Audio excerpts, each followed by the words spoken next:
Konnichiwa, Aquasama desu. Today we'll be watching the Domino Draft League Week 3. I hope you guys enjoy. Ooh. Starting off, we have our first game of Week 3. Zamazenta Crowned version versus the Electric Train offense. Starting off here, we see Tabu Koko leading into Venusaur. I think this is Mega Venusaur. Tabu Koko likely just going to Volt Switch out here, get some momentum. Maybe go into Ferrothorn or something. Possibly see a Ceruledge or Paldea switch in. Tauros does come in, as Earth Power able to come out and get pretty pre-damage, as his team's one Flying type Hawlucha is pretty scared of switching in on a potential Toxic or Leechy from Venusaur. Tauros is forced to take damage. Ferrothorn immediately comes out. Venusaur goes for Protect, try to stop possibly a turn of terrain or scout Tauros' set. However, Venusaur does not have a move to touch Ferrothorn as long as the sun isn't up, so rocks do come out, and Noivern is able to get rid of that and the terrain as Tauros comes in as a sack, now forced to switch out one more time. As another Protect comes out from Noivern to try to scout every single set on this team. As Gleam comes out, and they go for it again, meaning they could very well be choiced on this. Ferrothorn able to come in, but Venusaur is back to full. Garabelle will do 61 to Noivern, the terrain will go away. Tapu Koko comes right back in. Heatwave does 46, this is a super offensive Noivern to do that much damage. And a not very offensive Koko, this is probably choiced on Koko of some sort. Noivern goes for Protect here, scouts the Volt Switch, but nothing can do except going Venusaur. Leaving free momentum, meaning maybe Tauros is able to get a free hit off. Lucha burns a seed early and goes for SD here. Dragapult switches hardened, which means either likely Sash or it could even be Scarf on this to try to deal with this with Will-O-Wisp or Thunder Wave or whatever. But it looks like it was just a sack. Dragapult goes down as Guard gets a free switch in. Terra Waters on the second SD. Sluggear is able to come out, but now CC will be breaking this thing apart. Only does 81 max defense Guard with a Rocky Helmet. Gets those Stealth Rocks up, and Hawlucha takes even more chip.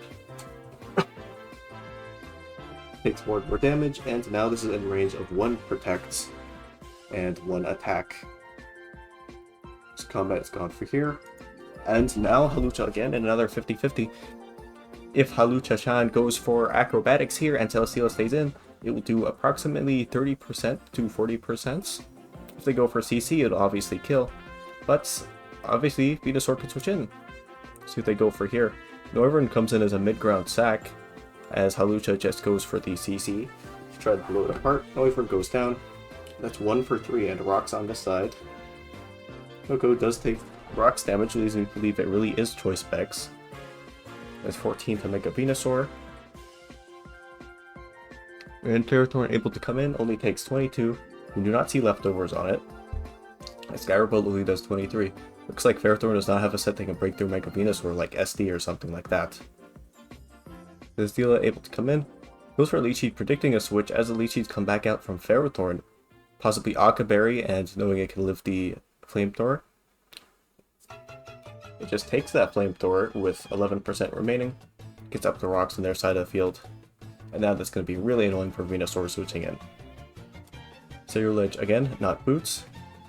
It's up an SD here, but Earth Power, 45. It's pretty specially defensive Ceruledge.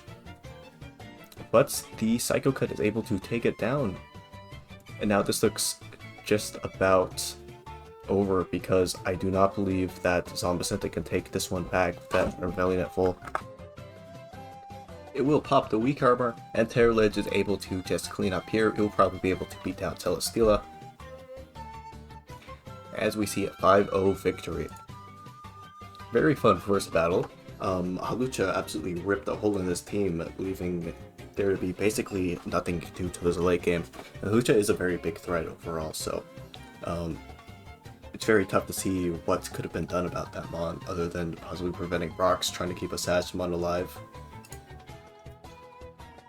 But here we go to the second battle, and already things are looking really interesting because we see Guzzlord here at the bottom team, and Guzzlord is a mon that's very often disrespected, so I'd like to see if it can put in work this time.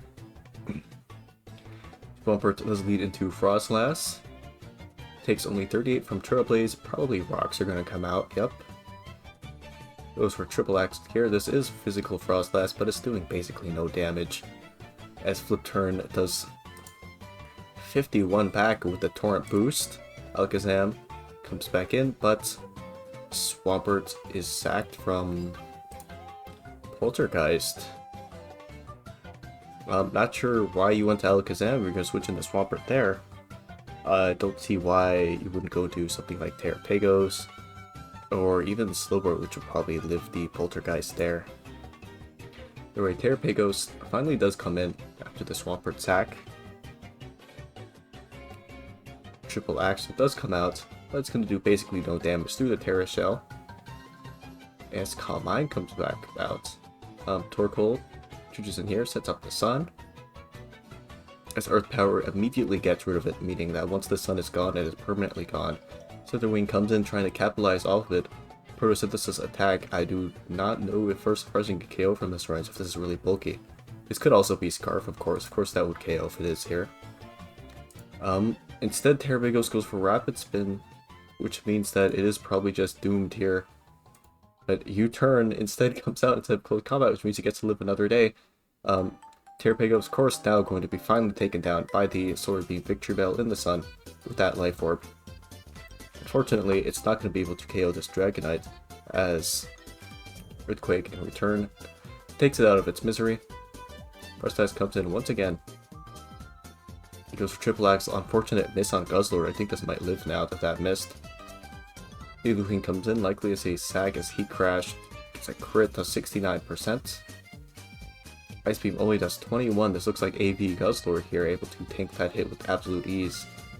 As Beast Boot comes out to attack. Slitherwing, able to go for free, yes, U-turn here. Guzzlord is gone, but so is the Sun. Frostlass comes in one more time. Goes for Poltergeist on the Slowbro. It only takes 53. Covert Cloak. Iron Defense comes out. You're playing a dangerous game here, risking a crit. But Slack Off does come out. Poltergeist, of course, can't miss, so they're risking that too. We'll see if they get punished or not for this, because Iron Defense Slowbro can absolutely win from this spot. So if they switch out here, they get poisoned, and I think at this point Slowbro actually just kind of wins, because it's able to go for Slack Off. Of course, we still don't know if Shell Sidearm is a physical or a special attack at this point. We don't know what this Slowbro set is, or if that will actually have its damage or not. Slowbro goes for more Iron Defenses. Excalibur comes in, it is not Boots. Shell Sidearm does 28, which means this is a special Shell Sidearm coming out. Body Press is able to knock that out off of even through the burn with +3 defense. Poltergeist now looks like it needs to crit or else it's just over right now. But if Poltergeist does land, then Frostlass can absolutely take it back, depending on the Alakazam set. So Sidearm gets disabled. Now Frostlass can freely Trailblaze up, get some speed boost here. And that's where you get the crit, which is pretty unfortunate. But now, second to last Poltergeist. More Iron Defense. This is where you need the Iron Defense crit, or else it's just over. Triple Axle instead comes out. Disable finally ends, and we'll see if Poltergeist crits here. It doesn't, which means that Slowbro has taken it home. Just Siren gets disabled again, but there's no way that we can beat this down. So I'll skip into it's over. Very cool Slowbro set. Nice to see it put in work against a pretty primarily physical team. Of course, you resist Victory Bell's dual stab, so you're not too worried about that. And the only real issues to this Slowbro set are the Nidoking and possibly the Torkoal. So after those got removed, Slowbro just absolutely went crazy, so it's nice to see. Next up, we do have the Honchkrow Trevenant team, which is a bit bold to bring against a very scary team like this, but if you do look closely, this team has no sort of dark or ghost resist. So maybe those two mods will absolutely go insane with using their unresisted stabs. I do see a Dug Trail, which means that this Slow King might be in trouble. DD leads into Ogre Pawn. I do not believe Ogre Pawn killed this in one hit. It leaves on exactly 1%. The DD goes for Trick Room. It's leftovers. Guja goes for Curse here, as DD goes for Healing Wish. Sofali is able to come in. But at +1 attack and defense, Guja is going to be basically invincible to Sofali Dark, especially since Trick Room is up. It's going to be going first. I expect Body Press probably to come in right here. Ice Spinner instead comes out. Sort of terrain. But this is a Guja. Flamethrower only doing 10%. That's before the leftovers. As Guja just takes this as free reign to do whatever it wants, set up more curses.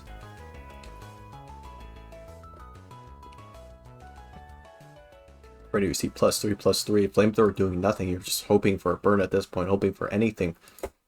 Guja going for the Dragon Tail on the Slovo Suchin. And that means Sofali Dark is forced to take the Healing Wish. Slovo comes out one more time as another curse comes out from Guja. What is Slovo looking to do? Can it trick into Black Sludge? Can it do anything about this matter? It goes for Future Sight, but it gets KO'd by knockoff. Future Sight is not going to matter. Guja's going to take basically nothing from that one. Hunch Crawler comes back in, goes for the Night Slash, doesn't even get a crit. This is Shell Armor. Guja able to KO that thing with Ice Spinner, and it looks like it's already over. Trevenant, can he take it down? Goes for Destiny Bond. Will knock off KO in one hit. It will! Trevenant manages to take down Guja Hisui, but the damage has already been done. We're left with Necrozma and Sofali Dark. Can they do it? Ogre Pawn even has Sturdy. Goes for a U-turn here, takes out half of Sofali's HP. In comes Rotom, able to not tank that, not able to take the multi-attack, goes for Scarf, Signal Beam. Not Scarf, it's actually just naturally faster than that Sofali Dark. Rindo Berry able to live the Grass Pledge and go for Signal Beam, Volt Switch after, KO this. We're seeing some insane EVs right here. Cornerstone, now in on Necrozma, goes for U-turn. Do we see Weakness Ballsy proc? We don't. Rotom Wash comes in on the sack, goes for Swagger, Mirror. Rotom Wash is confused. Is it going to hit itself? It is not. It goes for Willow's Pier. Necrozma goes for Photon Geyser. It does not have Autotomize, it looks like. And I think Roadcon is going to be taking this home with the 4-0 victory here. Scizor goes for U-turn one more time. It is faster than Necrozma. Goes to the Ogre Pawn on the Stone Edge, and Ogre Pawn is just going to be able to grab this KO here, despite whatever Necrozma wants to do. Gargle manages to take this home with the U-turn spam. Really interesting battle. Love to see the physical Guja sets pop off. I believe that they're very underrated, especially in draft where you have this very high special defense. You're focusing on targeting physical defense, and you could just break through teams really easily with a lot of your cool coverage moves like here, Dragon Tail, Knockoff, Ice Spinner. This month's stab was negative priority, and it still put in excellent work here. It's 60 base power. Anyway, here we have Silver's team. Let's change this real quick. Start it out. Quick Wave starts off with a banded knockoff crit on Toxapex, it looks like, able to get rid of the Black Sludge. Ninetales switches in on Skarm, able to get up Veil. Arcosol comes in as another layer of spikes come out. Sand comes in on Blizzard, takes 83. Pussy comes in on another Blizzard, takes 14. Are you going for Volt Peak here? They do. The 65. Pussy able to take that, go for Reflect. Enamorous eats the Light of Ruin. Goes for a Subfloat, goes for... just keeps going for more, takes more and more damage as Enamorous Moonblast 45. And Moonblast here. Gengar actually takes 40, that takes a ton. Able to knock out Enamorous with Sludge Bomb here though. ED comes back in, but I'm just worried the next time Arctozolt comes in, it still can absolutely destroy, because that Blissey's in a range of 2 Blizzards now. So now, you have to make those predictive Toxapex. And Silver definitely on the back foot now as a DD comes out. Goes for Psyshock, most likely Scarf the way it came in immediately and we don't see an item, but could be something else. Here I'm able to take that with ease, and it is a physical Psyshock. Toxic is finally going to start running down this Ninetales. It comes in on those spikes. Rishai does 8%. Silver makes a good play switching in Blissey to try to heal it up on the Ninetales. But does this thing have Moonblast to KO it here? This goes for Aurora Veil. As now it's encored into the Soft Boil, but does that really matter though? Because Blissey is already now at full HP. That's exactly what Silver wanted. Now it can eat 1 Volt Peak guaranteed. Interlude comes in as he probably doubles out. Yeah, Skarmory comes in, and this could very well get taunted, but as it does try to go for Toxic. Ginkar comes in on the Rage Fist. It's predicted by Annihilate, immediately gets taken out of the game. Toxapex comes in, goes for Skull. Is this Covert Cloak? This is Leftovers. Annihilate going for the bulk up here. Trying to avoid burns, but does get burns.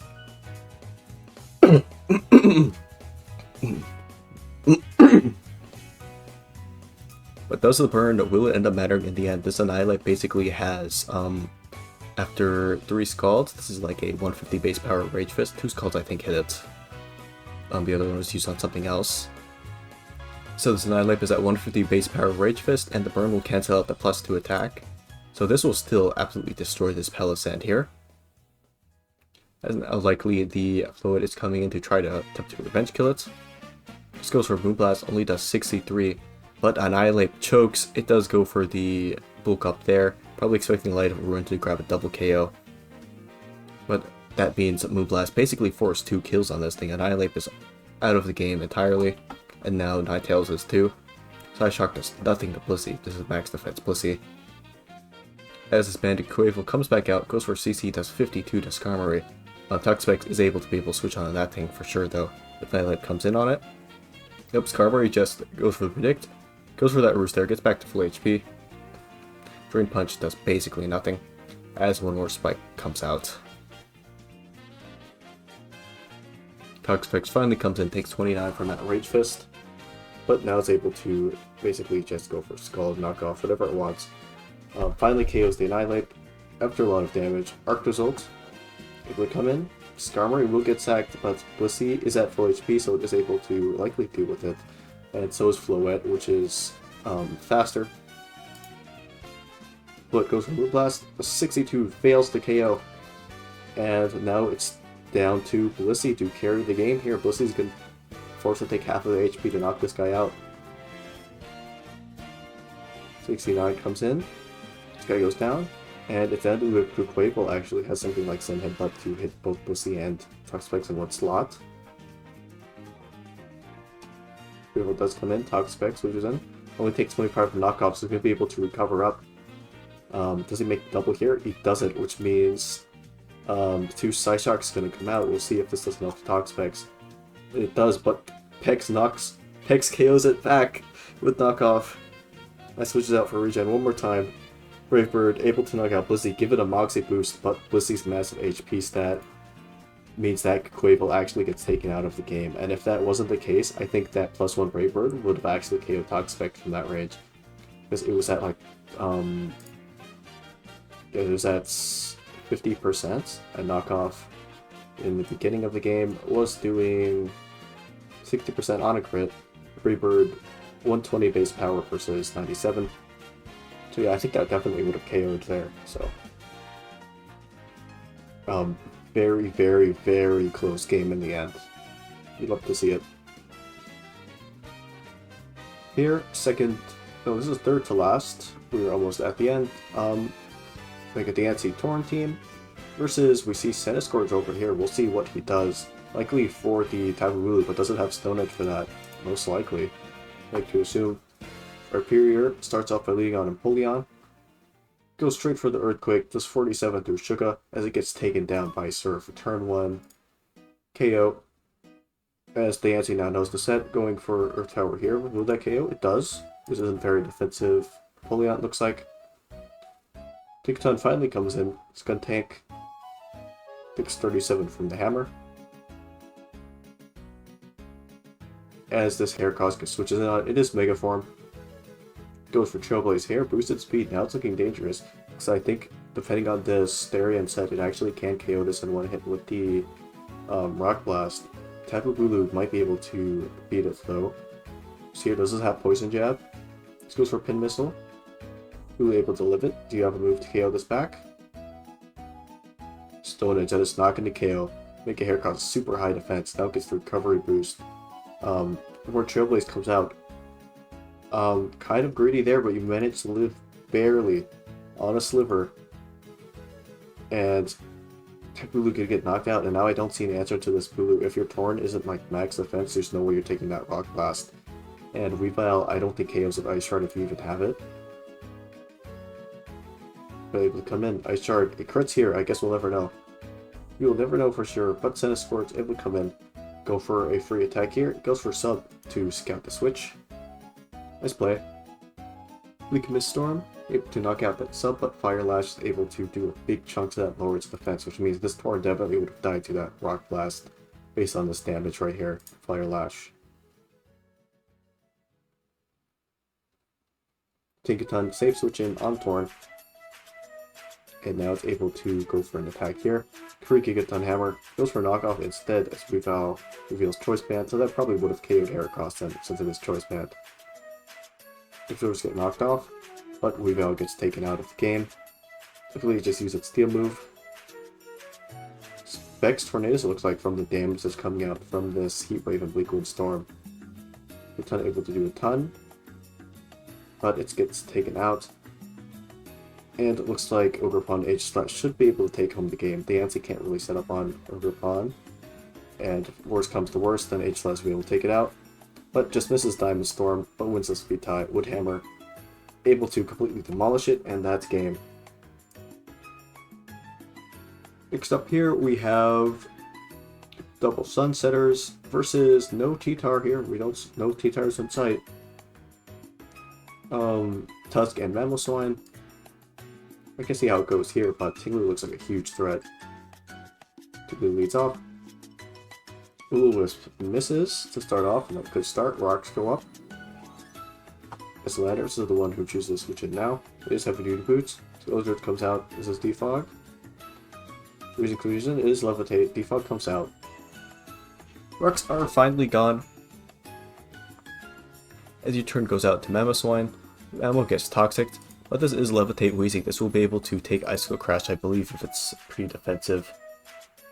But it does in fact just go for Heavy Slam, and that looks like banded damage, because that is non-stab Heavy Slam into super defensive Weezing. Rage Steam comes out.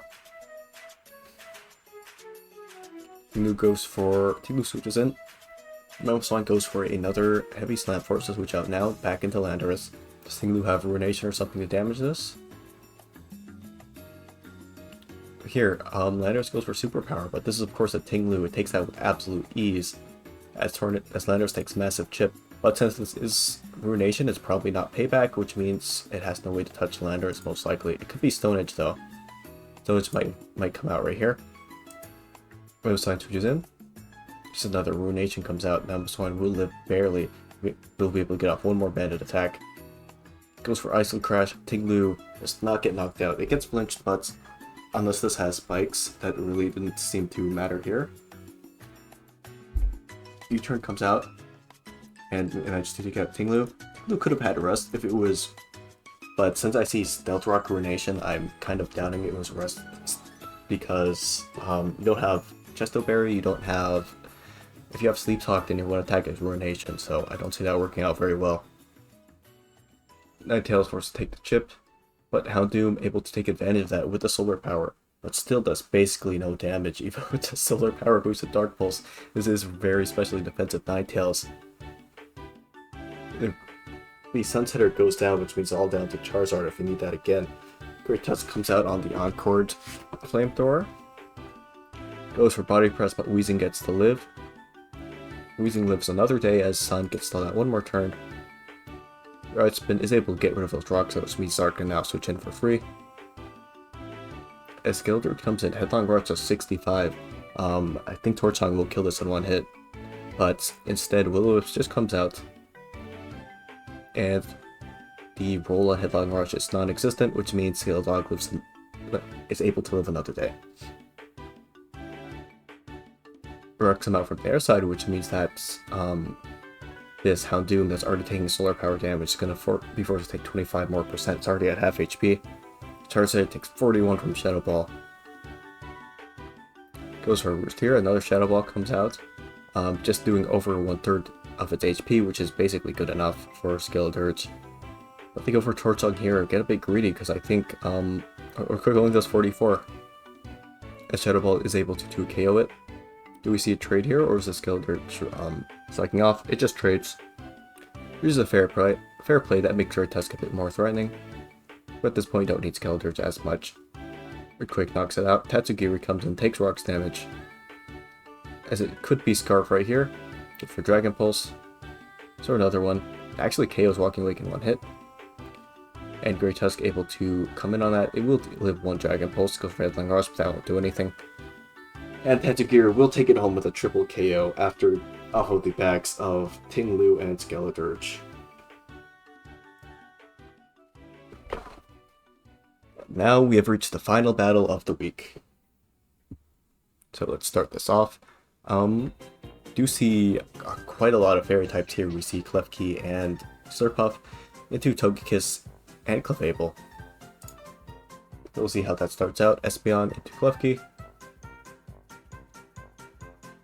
Light screen just comes out as Bisharp is Baton passed in, goes for knockoff, gets rid of the Light Clay. But Lopunny able to switch in basically for free. Taunt comes out, but Lopunny not a mod known to set up very often, so that probably won't have much of an impact. As return only does 19 to Bronzong. Pidgerock forced to come in. Rocks can finally come out. Regidrago now doubles in, and Bisharp is the one that comes out, and I believe this is Terra Steel Regidrago. I believe it's just going to get knocked off here of its leftovers. Probably DD if this is Greens. Like to imagine. Yeah, it just gets... This DD's here, takes 29 from knockoff, but already is looking like kind of a big threat. Because of course it can Terra, Steel Blast, Cleft, Togekiss, anything. So I'm going for Protect to get one more turn of leftovers. As finally the big Master Regidrago is forced to switch out, setting up this early in front of the Bronzong meant that it basically couldn't do anything. But if this Bronzong was chipped down, that Regidrago definitely could have swept, but now that I think it's kind of neutralized, that's so low HP, and leftovers are gone already.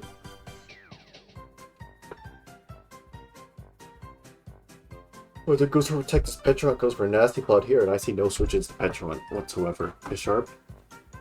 Shadow Ball comes out here, it takes 48% from that. Petront, I believe, would absolutely take that knockoff, but saving it is definitely a good play, because Bisharp is really threatening. Churros gets Citrus Berry knocked out. It was Kudchu, not Intimidate, because this would be Defiant, of course. Combat does nothing to Clefable. Klefki comes out one more time on Clefable, and Bisharp gets to come right back in, goes for top, and at this point, even though you have all 6 Pokemon, you don't really know what to do about this Bisharp, because Lopunny able to come in, take some more chip, but Bronzong just comes right back in. This really annoying mod. Takes 42 though, does some really good chip damage on it. And Tauros is to switch into it now. As Body Push just comes out, only does 13. Bronzong, I believe, absolutely needs to be preserved here. I think Protect probably going to come out. As it does, with screens, this could absolutely be Belly Drum. Slurpuff, especially since this team has 2 Magic Bounce users, I believe. When we're in the roster, I think there's Hatterene. So this should almost 100% be Belly Drum Slurpuff, so I don't get staying in here. Yep, Petront just switches in again. Espeon comes out predicting the webs, but those are not going to come out versus your team, versus Defiant Bisharp versus Magic Bounce. I don't think there's a reason to make this play, because there's no way that N can bring that set. Cuffy comes in on the feature side, goes for Light Screen, as Celebi finally comes in. Spike goes up, some progress is made. Feature site does basically nothing, 14 to Klefki, but it is getting chipped down eventually. This is, Substitute Earth Power. Is this Leech Seed possibly on Celebi? Regidrago takes 20 from that, goes for Dragon Claw here, able to break this up. One more sub comes out, but Regidrago just doesn't have Dragon Claw. They're trying to sack it. Psychic finally gets rid of it. As Slurpuff comes in, trying to go for likely a Belly Drum here or something. Espeon comes out again, but yeah, the webs are not going to come out from this thing. Slurpuff gets back to 50% HP, goes for sub, and now it looks really, really tough because it doesn't even get broken. Drain Punch is going to come out, and yeah, I think a Hard Bronzong was the only play ever there in the face of this thing, unless you're unaware on Clef. You'll still be fine. Yep, Boots unaware. Boots from Moonlight here. Luckily, Visharp not seem too important anymore. It's not like Klefki's a big threat. And Petron comes back in. On Clefable, Petron's still an absolute huge threat now that Visharp especially is taken down though. Movement Chain comes out, but it's immune. Still no Shadow Ball solutions on this team. Bronzong takes 56. Skyra Ball does basically nothing, and now this whole team, with Bronzong getting chipped down this much, they're going to make a lot of money. It's able to click whatever moves it wants, and return for absolute free.